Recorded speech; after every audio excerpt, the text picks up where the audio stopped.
ఇక శ్రీ సత్యసాయి జిల్లా హిందూపురంలో 22వ రోజు అంగన్వాడీలు వినూత్న నిరసన చేపట్టారు. గేదెలకు ముఖ్యమంత్రి జగన్ మాస్కులు వేసి నిరసన తెలిపిన అంగన్వాడీలను పోలీసులు అడ్డుకున్నారు. బర్రెలకు తొడిగినటువంటి సీఎం జగన్ మాస్కును చించివేశారు. దీంతో కొద్దిసేపు అంగన్వాడీలకు మహిళా పోలీసులకు తోపులాట జరిగింది. తమ డిమాండ్లను పరిష్కరించాలంటూ గేదెలకు వినతి పత్రం అందజేశారు అంగన్వాడీలు.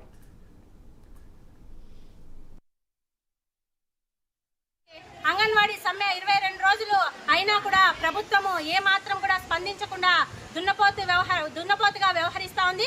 కాబట్టి ఈ రోజు ఇప్పటికైనా మేల్కోమని చెప్పేసి ఈ రోజు రాష్ట్ర వ్యాప్తంగా దున్నపోతులకు మా రిప్రజెంటేషన్స్ ఇస్తూ మా సమస్యలు పరిష్కరించమని ఈ రోజు ఈ కార్యక్రమాన్ని తెలియజేశాము.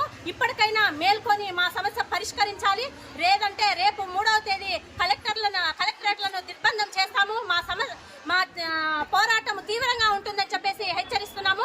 అంగన్వాడీలకు ఇచ్చిన హామీ నెరవేర్చాలి. తెలంగాణ కన్నా అదనంగా 1000 రూపాయలు ఇస్తానన్న గవర్నమెంట్ ఆ మాటని నిలబెట్టుకోవాలి.